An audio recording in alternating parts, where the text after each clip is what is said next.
Assalamualaikum warahmatullahi wabarakatuh. Bismillahirrahmanirrahim. Alhamdulillahirrabbilalamin. Wassalatu wassalamun ala asrofil anbiya wa mursalin Sayyidina Muhammadin wa ala alihi wa sahbihi ajma'in amma ba'du. Pertama-tama marilah kita panjatkan rasa puji dan syukur kehadirat Allah Subhanahu wa taala karena atas berkat rahmatnya kita semua diberikan nikmat dan darat termasuk nikmat dalam keadaan sehat walafiat. Tidak lupa pula salawat serta salam kita curahkan kepada junjungan kita Nabi Muhammad Shallallahu alaihi wasallam. Terima kasih juga saya ucapkan kepada Bapak Ade Mursalin SEMM selaku dosen pengampu mata kuliah Islamic Marketing dan Manajemen. Selanjutnya, izinkan saya memperkenalkan diri terlebih dahulu. Perkenalkan, nama saya Seli Ramawati, NIM 12016091 dari Prodi Akuntansi Syariah kelas 3C. Dan pada kesempatan kali ini, saya akan memaparkan jawaban saya mengenai diskusi pertemuan ke-12 yang membahas tentang surah-surah yang berhubungan dengan teori ekuitas merek beserta arti dan isi kandungannya. Pertama, saya akan membacakan Quran surah Asy-Syu'ara yang bunyinya A'udzu billahi minasyaitonir rajim. Bismillahirrahmanirrahim. Uful kaila wala takunu minal muhsirin. Wazibu bil qitosil mustaqin. Wala tabkhasun nasa ahum wala ta'su fil ardi mufsidin, yang artinya sempurnakanlah takaran dan janganlah kamu merugikan orang lain, dan timbanglah dengan timbangan yang benar, dan janganlah kamu merugikan manusia dengan mengurangi hak-haknya, dan janganlah membuat kerusakan di bumi. Adapun isi kandungan dari Quran surah Asy-Syu'ara ayat 181-183 ini adalah menerangkan bahwa Syuaib menyeru kaumnya untuk menghentikan kejahatan yang biasa mereka lakukan. Mereka disuruh untuk menyempurnakan takaran dan timbangan baik di waktu menjual maupun membeli. Mengurangi atau melebihkan takaran dan timbangan adalah perbuatan yang merugikan orang lain. Hal itu berarti membuat kerusakan di bumi. Syuaib mengingatkan kaumnya bahwa harta yang halal lebih baik bagi mereka dan karena mereka adalah orang-orang yang berpenghidupan yang baik. Yang kedua, saya akan membacakan Quran surah Al-Baqarah ayat 31. Bismillahirrahmanirrahim. Wa 'allama Adamal asma'a kullaha summa aradahum 'alal malaikati faqala ambi'u fi bi'as ma'iha in kuntum shodiqin, yang artinya, dan dia ajarkan kepada Adam nama-nama benda semuanya. Kemudian dia perlihatkan kepada para malaikat seraya berfirman, sebutkan kepadaku nama semua benda ini jika kamu yang benar. Adapun isi kandungan dari Quran surah Al-Baqarah ayat 31 ini yaitu merupakan sebuah petunjuk di mana Allah menyebutkan kemuliaan bangsa Adam dibandingkan jenis malaikat atas keistimewaannya, pengetahuan nama-nama segala benda yang tidak diketahui oleh bangsa lainnya. Yang ketiga, saya akan membacakan Quran surah Al-A'raf ayat 180. Bismillahirrahmanirrahim. Walillahil asmaul husna fad'uhu bih wazarul ladzina yulhiduna fi asma'ihi sayujzauna makanu ya'malun, yang artinya, dan Allah memiliki Asmaul Husna, nama-nama yang baik, maka bermohonlah kepadanya dengan menyebut Asmaul Husna itu, dan tinggalkanlah orang-orang yang menyalahartikan nama-namanya. Mereka kelak akan mendapatkan balasan terhadap apa yang telah mereka kerjakan. Adapun isi kandungan dari surah Al-A'raf ini, yaitu Allah mempunyai nama Asmaul Husna, yaitu nama-nama yang baik, dan menyerukan agar hamba-hambanya berdoa dan memujinya dengan menyebut Asmaul Husna itu. Mudah-mudahan mereka terhindar jauh dari sifat-sifat yang buruk dan lepas dari neraka jahanam. Dan selanjutnya ada Quran surah Ad-Duha ayat 8-10. Bismillahirrahmanirrahim.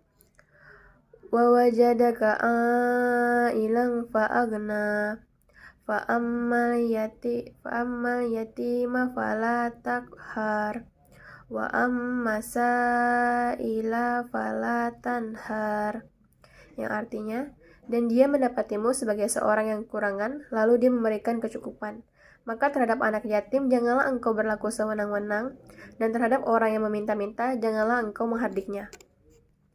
Adapun isi kandungan dari Quran surah Ad-Duha ayat 8-10 ini menerangkan tentang pemeliharaan Allah Subhanahu wa taala terhadap Nabi Muhammad SAW dengan cara yang tak putus-putusnya.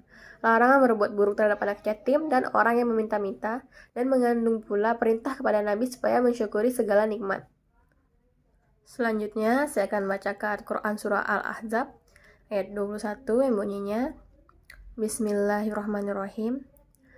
Laqad kana lakum fi Rasulillahi uswatun hasanatu lil man kana yarjullaha wal yaumal akhir wa zakarallaha katsira, yang artinya, sungguh telah ada pada diri Rasulullah itu suri tauladan yang baik bagimu, yaitu bagi orang yang mengharapkan rahmat Allah dan kedatangan hari kiamat dan yang banyak mengingat Allah. Adapun isi kandungan dari surah Al-Ahzab ayat 21 ini yaitu menerangkan makna bahwa keteladanan yang baik ada pada Rasulullah.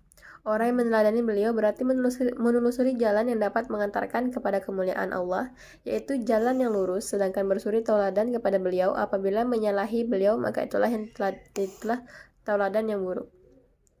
Selanjutnya ada Quran surah Al-Mulk ayat 2 yang bunyinya, Bismillahirrahmanirrahim.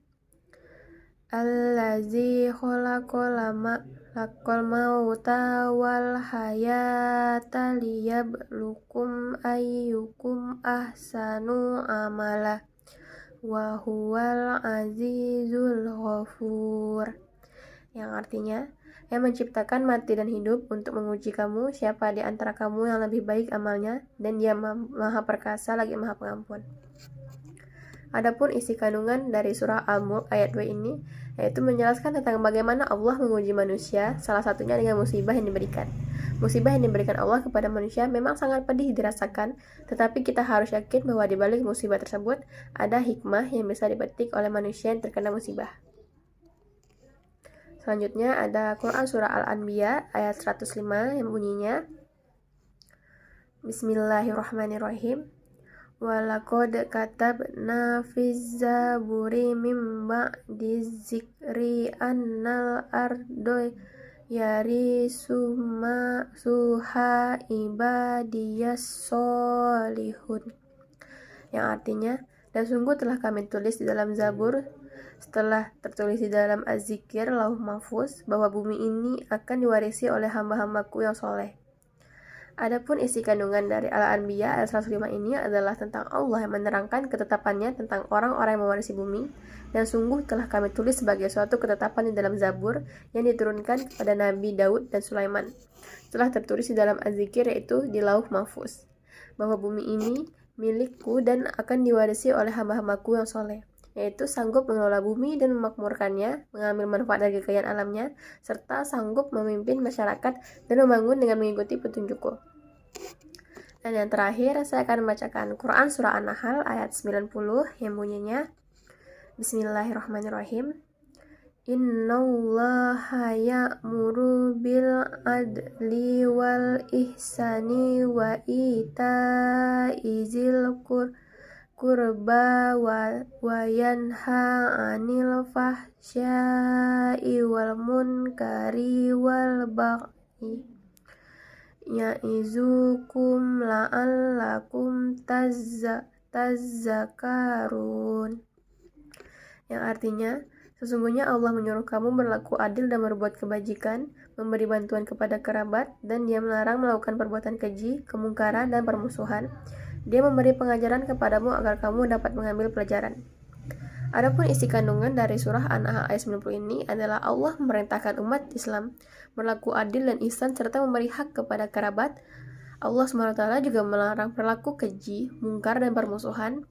Penyandingan perintah dan larangan mengandung pesan bahwa tindakan pencegahan yang baik juga diikuti. Berhak adil berbuat baik dengan hasil perbuatan keji dan buruk. Allah Subhanahu wa taala juga memerintahkan umat Islam untuk memenuhi janji sumpah atau janji kepada Allah Subhanahu wa taala adalah selalu mengesahkannya, tidak menyekutukannya, sebagaimana telah diteguhkan ketika ruh ditiupkan di jasad calon manusia. Janji kepada sesama manusia harus juga ditepati. Sekian penjelasan materi yang dapat saya sampaikan pada pertemuan kali ini. Semoga dapat bermanfaat bagi saya sendiri maupun rekan-rekan yang telah mendengarkan dan menyimak penjelasan saya. Mohon maaf jika terdapat banyak kekurangan dan kesalahan baik dalam penyampaian materi maupun lainnya, karena manusia adalah tempatnya salah dan hilaf. Terima kasih atas perhatiannya. Sampai jumpa pada pertemuan selanjutnya. Saya akhiri dengan doa penutup majelis. Subhanakallahumma wa bihamdika asyhadu an la ilaha illa anta astaghfiruka wa atubu ilaik. Wassalamualaikum warahmatullahi wabarakatuh.